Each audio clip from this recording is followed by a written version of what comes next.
Ah, yes, indeed. Here we go again. I know. It's a bonus day. It's Friday.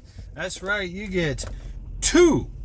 Two for the price of one, folks. Two for the price of one. That's right. Two videos for the price of one. And the price is free. Or whatever you pay for Wi-Fi. That's on you. So yeah, welcome to the Zoot Report. Yeah, we're going to get into this, shall we? It's currently 59 degrees here in Northeast Ohio. It's raining. I am done with the day and I'm going to start my commute. So let's get into this, shall we?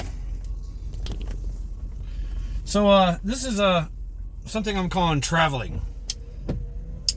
Traveling during shift, traveling to an austere environment, traveling. Yeah. And I've often thought about this many times before. I've made plans. This is something I've done for a long time. Is traveling and shift and having a shift plan, a bug out, right? The bug out plan, right? The bug out corridor. That's kind of what I brought up. I like that plan. I like the bug out corridor. But some things to consider, right? Say it's shift. Say it's even hell, I've been in hurricanes and natural disasters. You know, there's no traveling. It's bumper to bumper traffic on the highway, all 6 lanes. You're doing 5 miles an hour, if that. Maybe you're stuck there for a while, and you can't turn off left or right because state troopers are not allowing you to do that. They're trying to get you to evacuate, right? You are essentially a refugee. At that point, you have no choice in the matter. Your only real choice is to get out of your vehicle and walk. But, you know, do you really want to leave your vehicle and all your supplies and all that stuff? Skull, everyone. Skull. Yeah. Oh, here. I like this view. Skull. A little Monster Energy drink before for the drive home.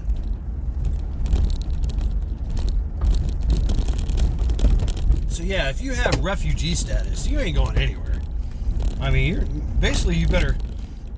It would be wise for you to have extra gas, snacks, water, all these things that you're going to need as a refugee on an evacuation route. Right? Food, water, medical supplies, gas, because you might be sitting in traffic for freaking hours. I've heard horror stories of people sitting at when they did an evacuation of Myrtle Beach. I was on one of them. I essentially turned off though. It was only like an hour or two for me, but they evacuated everybody all the way to from Myrtle Beach to Columbia. There were people that were sitting there for like 5-10 hours. It was like, oh shit. And you can't turn left or right. You can't turn off because they don't want you going, circling back. So they've got state troopers and everybody on the side roads stopping everybody from coming in. Going out's okay. Going out because they want you out, right? They want you out. It happens. So at that point, if you're a refugee, you're just along for the ride. There you go. Good luck. Like I said, you might want to prep some gas for your vehicle. You might want to, have some snacks, some water, hell, maybe even a portable toilet, a bucket, take you a compost toilet. And it's compounded if you got a family. Oh, man, can you imagine that? A family, I've seen it, whole family in the vehicle. Let's go. So, refugee, driving, evacuation, that's pretty much self-explanatory. But like say during shift, during rule of law, bigger segue into my last video. You're trying to get away from the warlords, right? The warlords and the marauders are coming, and you're out. Fuck this, I'm out.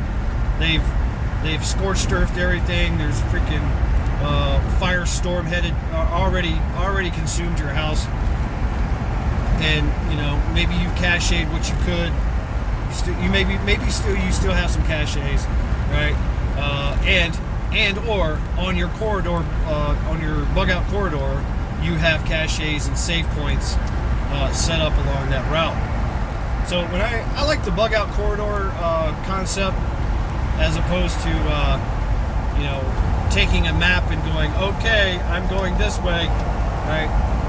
I will take a bug out corridor and say my route is that route. I'll lengthen it. I'll make it wider. So that I can circumnavigate certain things, cities. I can go to say I've got friends and family. I can divert a little bit, you know, take that exit. If I'm driving, hit that house, right? Hit that house, hit my friends and families. Maybe if they are friends and families, see if you can put up a cache, right?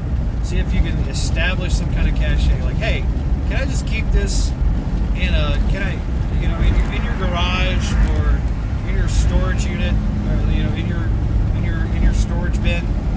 Can I have a key for it? Can I have a lock? You know, can I bury this on your land? Right? You know, take a 55-gallon plastic drum, fill it full of all kinds of shit, throw it in the ground, right? And it's there. It's gone. You don't need to worry about it until it's needed. That's an idea. The way I've done it and the way that it's been done before, especially with a lot of the criminal aspects, and you know, of course, is they would get a storage unit. Just there to get a storage unit. You pay it every month. You know, maybe you pay it for the year. You stock it full of all your goodies. There's your cache, right? And make sure it's a 24-hour. Make sure you have 24-hour access to it. Make sure that you and you know, and whoever has keys to it, right? Maybe it's a mutual. Maybe it's the mag cache, right?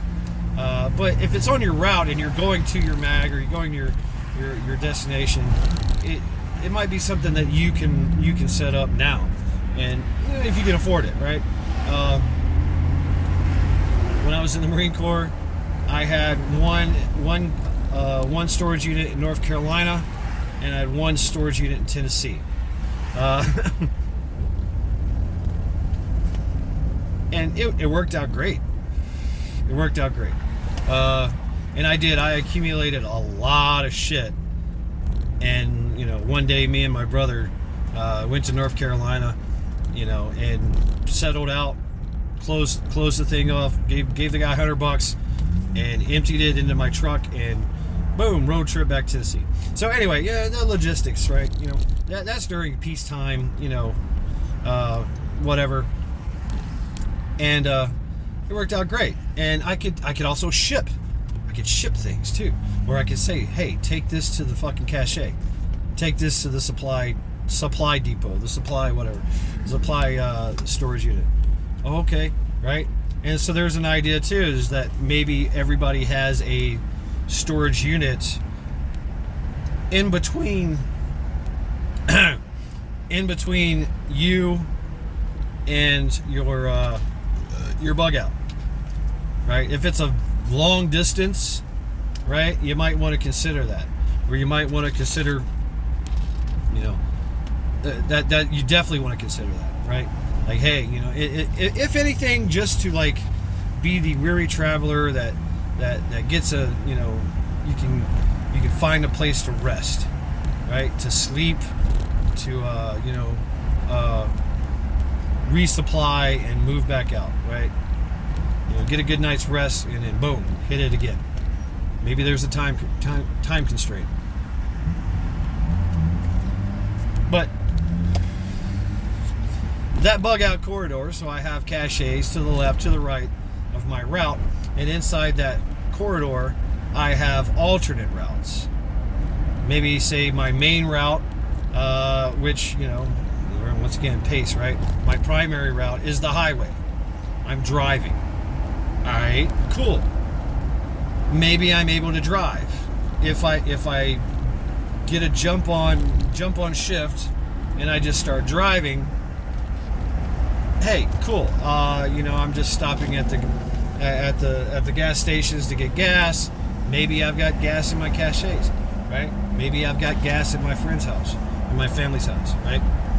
Whatever. I can do that. I can go left or right on that corridor, right?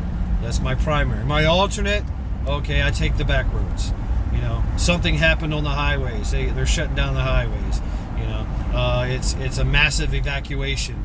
Everybody there is a refugee, and there's millions of people on the highways, you know, the interstates, and they're doing 5 miles an hour, right? For 300, 600 miles, whatever, right? So I take the byways. I take the back roads and the byways. Now with that in turn, I need a map. I need that route, and that route needs to be flexible. So there's my alternate. My contingency, maybe my vehicle breaks down. Maybe I have to get on foot. Well, I'd have to say foot would be an emergency. So contingency is maybe I have another vehicle stored somewhere, right? Once again, I can go, I got another vehicle. I can say, hey, you know, enact my comms plan, or it's already installed. Like as I start bugging out, that's an option. Everybody on my bug out corridor is alerted and knows that it's a possibility I may be coming. Maybe there's an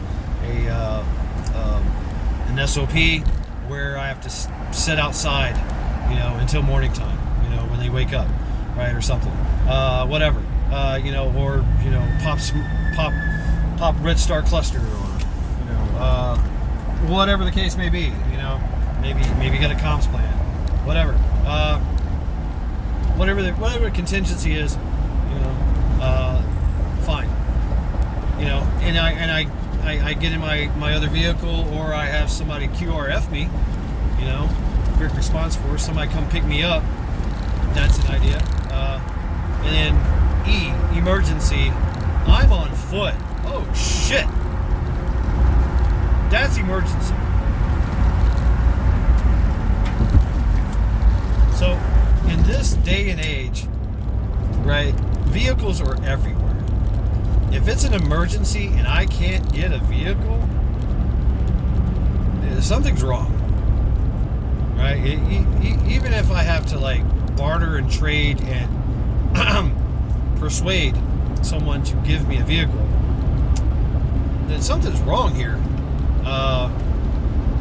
Something's very, very wrong. If I've got to get up, if I got to put backpack on and traverse the land, then that of course is going to take me a very long time, because once you do that, yeah, even if in a vehicle, right? So best case scenario, if you're in a vehicle, it's like every day is every day, and you're just driving along, you know, watching out for, you know, just doing your safety protocols as you drive anyway, right? Looking out for policemen, looking out for people that can create wrecks, driving safely, you know, whatever.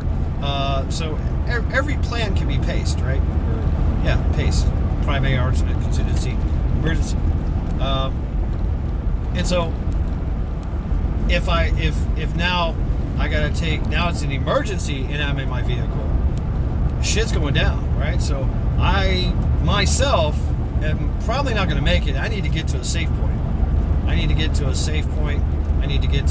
friendly lands, and you know, devise another plan. Maybe get a convoy going, right? And do convoy. Look up convoys, right? Armed convoys, whatever, armored convoys. Same principles apply in, like, say, patrol, for the most part. You got your recon vehicle, you got your command vehicle, and then you got your rear vehicle or maneuver vehicle, right? Or flanking vehicle. Movement support, right? And so you do that. And so if it's emergency, I need to know what's ahead of me. I need to know what's going on like miles ahead of me. I need to know what's behind, what's around every curve, what's over every hill. So things are going to go slow. I'm going to have to stop, pull over on the side of the road, camouflage my vehicle, get out on foot with my little binoculars and my notepad or my camera, and go out there and check it all out and just recon the area for threats, potential threats, you know, identifying choke points, possible ambush sites, you know, any kind of threat that could be out there. Maybe there's spikes on the road, maybe there's checkpoints, right? Maybe there's marauders, whatever the case may be. How early or how late you've gotten to the game, right, on your bug out game, dictates what you're doing, right?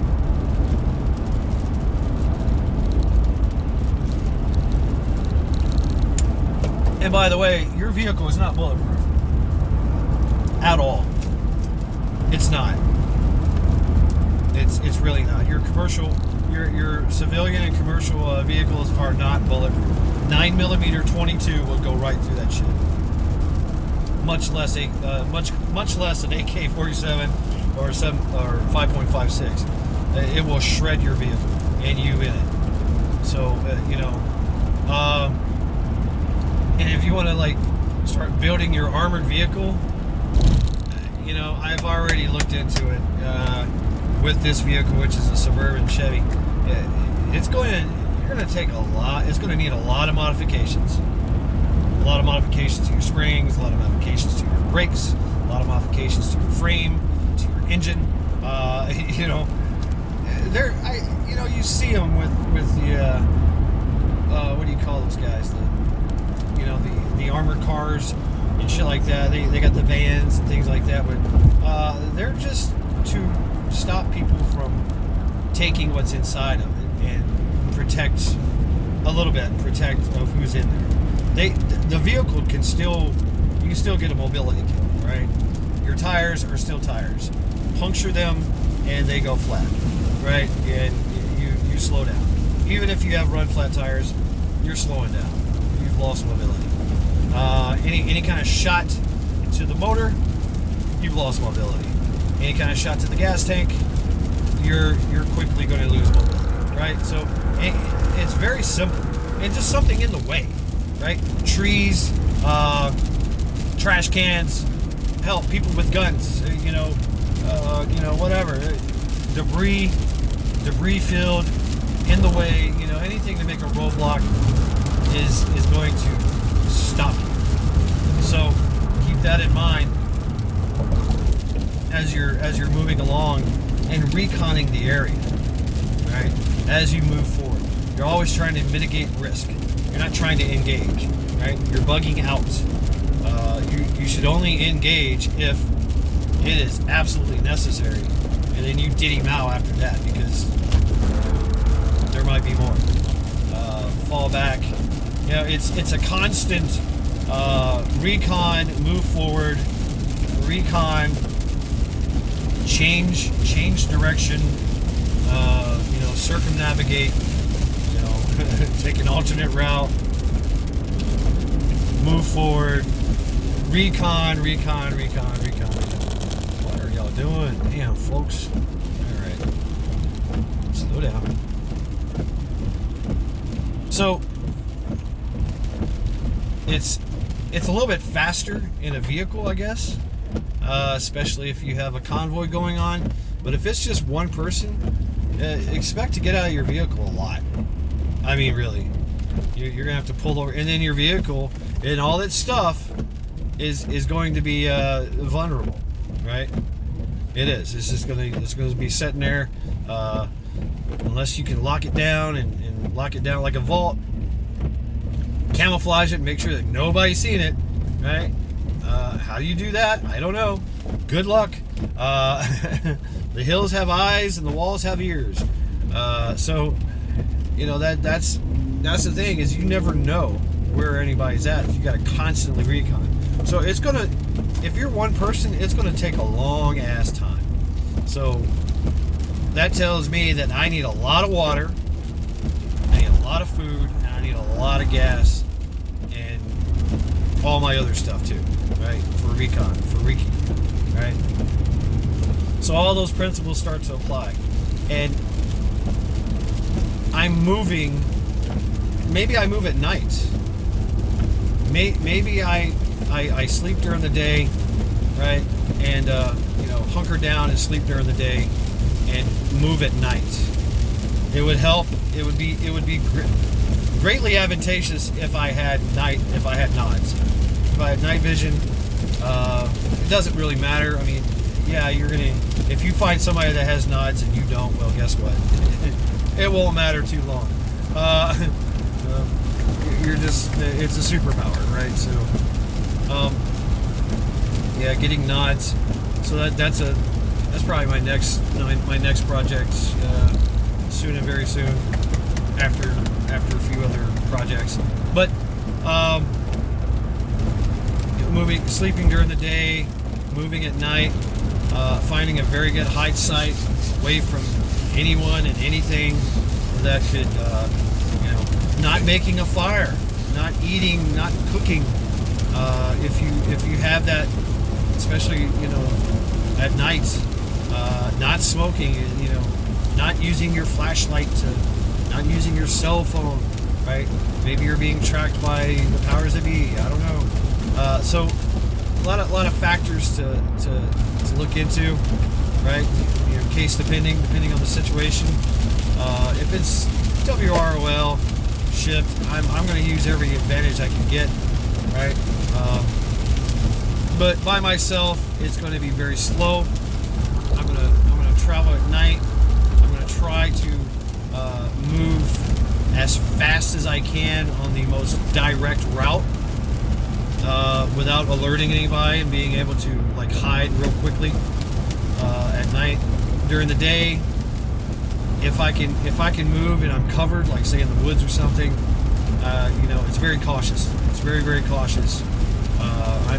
I'm hiding. I'm in the draws. I'm in the fingers. I'm not on the ridge line. I'm not on the road. I'm not walking down the sidewalk diddy bopping, you know, with my headphones on. I am switched on, and I am watching everyone and everything that's around me, and making sure that nobody sees me. And if that means I gotta walk in a very big ditch or a creek, then so be it. In a culvert, a sewer, so be it, right? Whatever. That's what it is. What it is. Suck it up. Move on. It's just me and my backpack. If you have more people, it's you know, you can spread load. You can spread load. My voice is cracking. Sorry.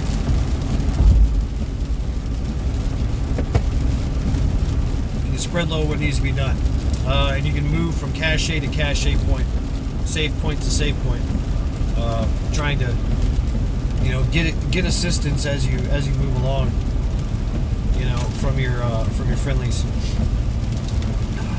and trying to avoid detection. So the bugging out, wow, I mean, get there the fastest with the mostest. I mean, that's the name of the game, right? And it's, if you're doing it by yourself, just take in consideration that you're going to need more supplies, right? You're going to need as much supplies as you do with a whole bunch of people, because it's going to take you longer, right? You need to drink water, you need to eat, you need to sleep, and you're all by yourself. And you need to provide your own security and your own surveillance. And how do you do that? If you're sleeping, you better find the best hidey hole that you can, right? Where no one or no thing, because animals like to do that too, right? That's an animal's MO. They find a hole somewhere and that's it. Boom, good night. Go sleep. Deer, they have that patrol mentality. So they're always they're always together. So somebody's watching as everybody else is sleeping. That's the same. That's just whatever. You might want to take a waterway. That's an idea too.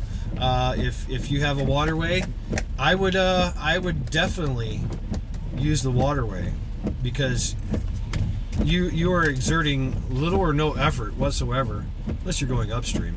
I would suggest going downstream from there, and just kind of float, go slow, and go at night, because during the day everybody can see you.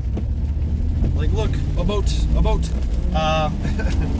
I used to love reading about the PT boats, Vietnam, and all those little clandestine operations they did. Once again, Marine Corps, it was required reading. And the PT boats of Da Nang and all that, man. It was crazy. It was crazy. They would literally slow idle. Like, these boats had guns, right? They're armored. They got guns, kind of open, right? They kind of like an armored fast boat, so to speak, with guns and grenade launchers and all that shit. And so they would literally, it had a top to it. They would take the top down, lay it down. They would idle really slow, really slow, and then paddle to get speed up, and then turn the engine off, and literally just coast quietly and silently through the water at night. The Viet Cong would put up tripwires. If they knew they were coming, they would run a tripwire of grenades across the river, or whatever. Set up ambushes on the side. And then, of course, they roar to life and haul ass. But you don't know what's around the bend. You don't know what's around the corner. You don't know what's in the water. So you have to be careful you have to be mindful of all these situations. That was one of my ideas in South Carolina, because I had a kayak. I had a big 2-man kayak. That was my thing, because I was just going to... And South Carolina just had so many waterways. I could go in any direction I wanted to. It was pretty amazing. Now, I did have to worry about wildlife, because there was a lot of gators there. And sharks. And, a lot of things that I am food. They considered me food. That should also be a consideration while you're doing your bug out, especially in the woods. Say you're doing some some orientation, some land nav. You might want to take that in consideration, especially when you sleep. Now, I will tell you as well, there's not only is there very large things in the woods and in the waterways that consider us food, there's also thieves. Thieves in the woods, and I'm talking about raccoons, foxes, squirrels, rats, mice. They will just straight up steal your shit. First bug out weekend we went to, Trent's Vision Preparedness Bug Out Weekend. Luckily, I had Charity with me, and we had a few. I put my food up high, up on the guidelines of my hammock and tarp, and I put it up high. And yeah, this thing climbed a tree, climbed down another tree, fell on top of the tarp, and that's when we heard him, right, and alerted.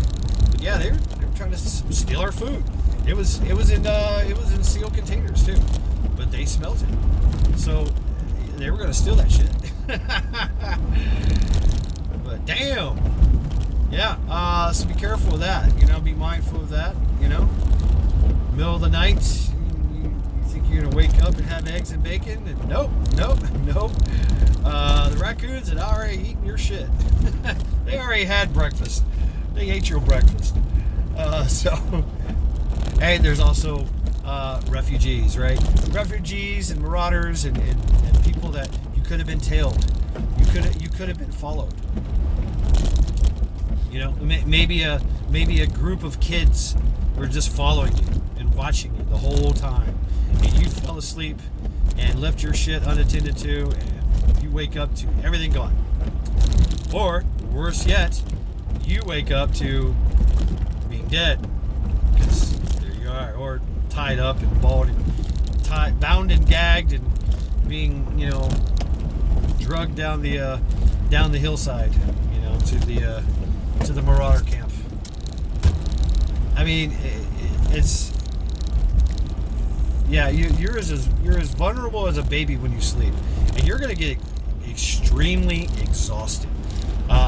Carrying all that weight, traversing all those miles, especially in like you know, bad terrain, terrible terrain, you know, like hills and you know, just unsure footing. Maybe you gotta use your ropes, you know, do some mountaineering in some of these things, you know. You got a deep ravine or whatever, you gotta go up or go down, right? Climbing is always going to be taxing on you. So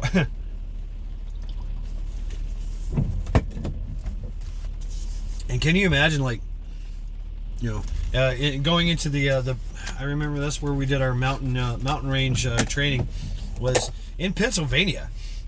Like, we just got in 5 tons and drove up I-95 and right into the mountains, just boom, got off the side of the road and just went to the right, and we were in fucking mountainous terrain. You know, setting up base camp on the sides of cliffs and shit. It was fucking nuts. Yeah, there was no walking a straight line. There was no level ground. It was crazy. Great. So, but a great way to disappear. In South Carolina, my idea was to hit the swamp and use the swamp to be, you know, to traverse. I was inspired by Francis Marion. You know, I made Ewok Village. I made some roadways, some walkways through the swamp, literally by just taking old trees and just throwing them into the swamp until I had a road or a walkway, and kept the water, because that's what Francis Marion did. He built roads into the swamp that he could take horses and carriages and buggies through, and just kept it right underneath the water surface, so you couldn't tell. So I did that, and then of course, I mean, that was a lot of prep on my end, right? I had to construct that. So, you know, your bug out corridor, you might have to construct things. You might have to build things. Your caches, right? What you know? What if you? Because this has happened once in Myrtle Beach. I had caches in the old Air Force Base, and I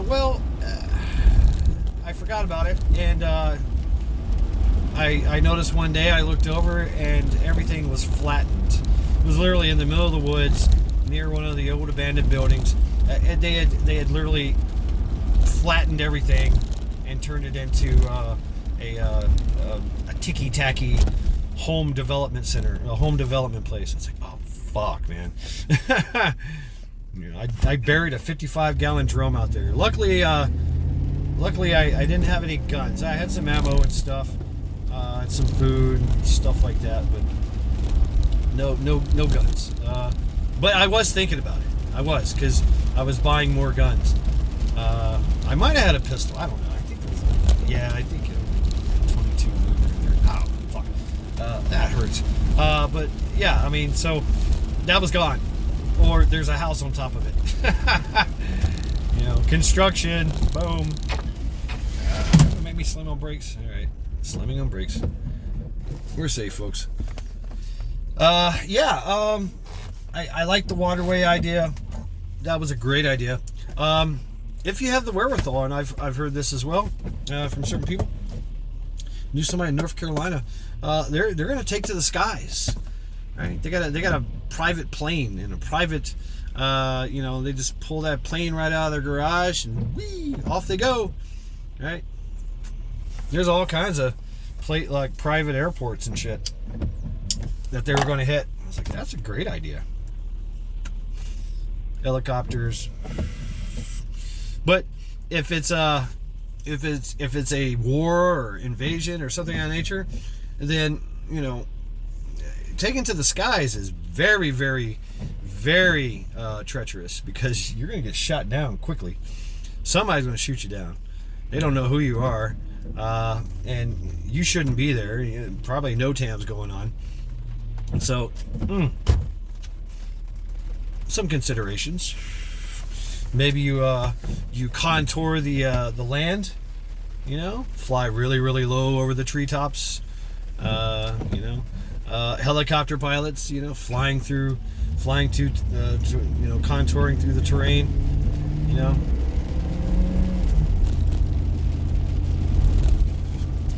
But the constant recon is what is the constant recon, and the constant backpedaling or circumnavigating the threat, or because if you can't eliminate the threat, and if you do eliminate the threat, maybe you alert the main force, maybe you alert their QRF, maybe you alert more, and they've got more assets to hunt you down, and now they know somebody's out there, right?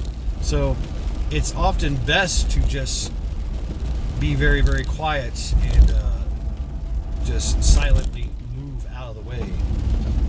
Keep it stepping or hide, right?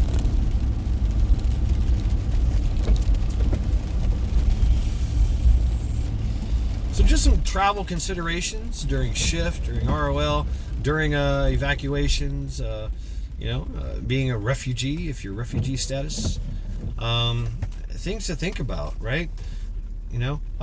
Maybe on your bug out corridor, you only go halfway, and then you have somebody meet you halfway, and then y'all link up. Or maybe you've got a group and everybody just kind of falls into line as they're going to the to the main bug out location, right, for the mag.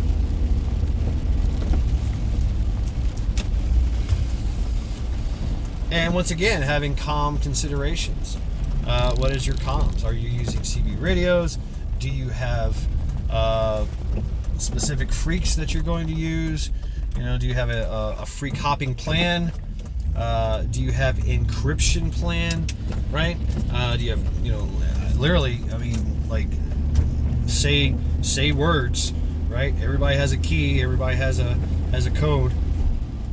You keep your transmissions short, sweet, to the point. Maybe you're using Mestastic, maybe you're using shortwave, whatever, CBs, whatever the case may be, even GMRS. But be advised, somebody can be listening. It's possible somebody's listening. All right, so that's always a chance, and it's always a chance that somebody's tracking you. So you might have to double back. You might have to, recon behind you as well instead of in front of you and to the sides. You should always know, what's on your flanks and what's ahead of you, right? And move in places where you're not going to be seen, not going to be found.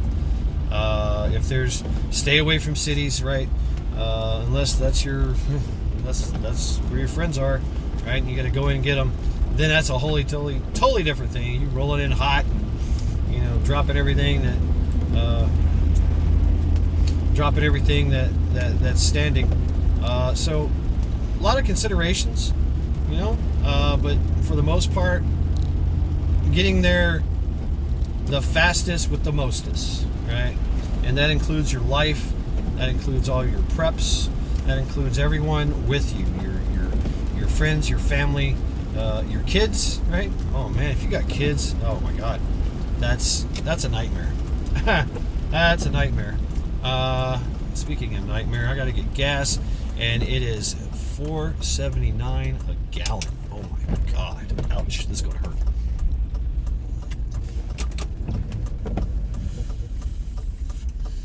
Yep, this is gonna hurt. So yeah, I don't know what other things can we.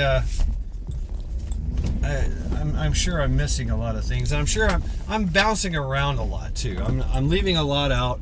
This is not a very in-depth discussion. We're not going to talk about SOPs and shit like that, and actions on the objective, the AO, and all that crazy stuff.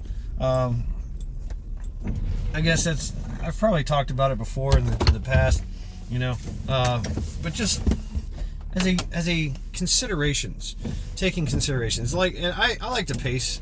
I used the pace method when I came up with the concept of bug out corridor, and that's my plan. That was my plan, and it still is a plan, right? And then mapping it out, setting down with the map, writing it down.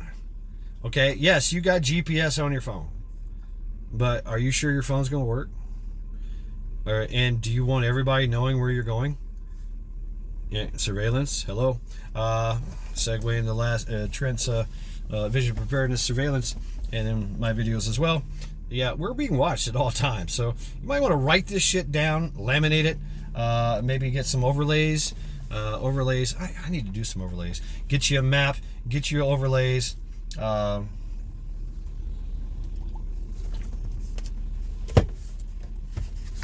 With your primary routes, your alternate routes, your contingency routes, your cache points, all the locations needed for resupply and safe points, and then of course while you're moving along, identifying possible threats. So therefore you can also gather intel as you're moving along, and pass that along to everybody else. And when you meet up with them, go, hey, we ran into marauders at this place right here, this intersection, at checkpoint. They got a checkpoint going on. Hey, what do you want to do? You want to go back and fuck them up, or you want to just leave them? Maybe we need to monitor them. Maybe we need to keep them under surveillance. So I mean, a lot of considerations. I hope this was helpful. I hope it made sense. I can be a little madness and scatterbrained sometimes, but for the most part, yeah, traveling during shift. This has been Mad Shad, encouraging you all to continue to train, to continue to prep, because we all know it's a mad, mad world out there. Let's go.